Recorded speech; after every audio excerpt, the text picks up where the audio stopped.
आज मी बनवणार आहे सुकी भेळ मसाला आणि सुकी भेळ सुद्धा दाखवणार आहे।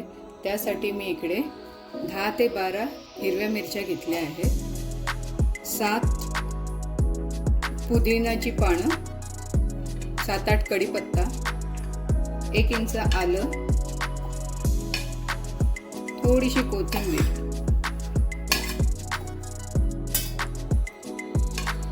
कोथिंबीर, पुदिना, कढीपत्ता आणि हिरव्या मिरच्या अजिबात ओलसर नाही ठेवायच्या, नाहीतर मग आपला मसाला खराब होईल। ओके, आता यामध्ये मी 1 टीस्पून जिरं,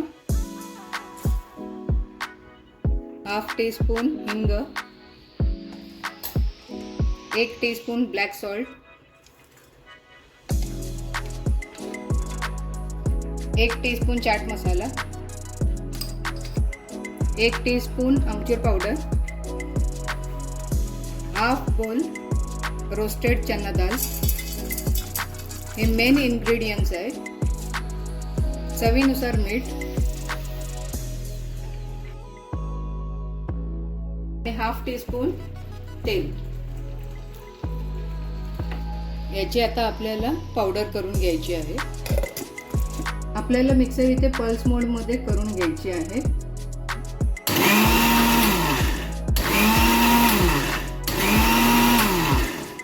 जर तुम्हाला रोस्टेड चना दाल जर कमी वाटत असेल ना, तर तुम्ही अजून हाफ बोल घालू शकता।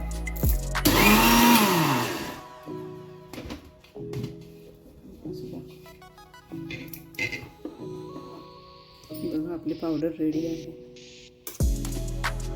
आता एका एअरटाईट कंटेनरमध्ये ठेवून देणं आणि जेवढी लागेल तेवढी सुक्या भेळीसाठी आपण यूज करायची आहे। सुक्या भेळीसाठी मी इकडे 1 बोल कुरमुरे घेतले आहेत,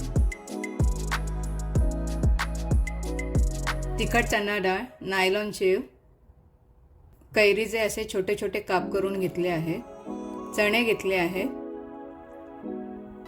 शेंगदाणे घेतले आहेत आणि हा आपला जो आता आपण सुक्या भेळीसाठी मसाला बनवला आहे तो वापरणार आहे। त्याच्यानंतर कांदा, टोमॅटो, लिंबू आणि कोथिंबीर। आता या बोलमध्ये मी कुरमुरे,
थोडासा हाताने कुस्करून बटाटा टाकावा।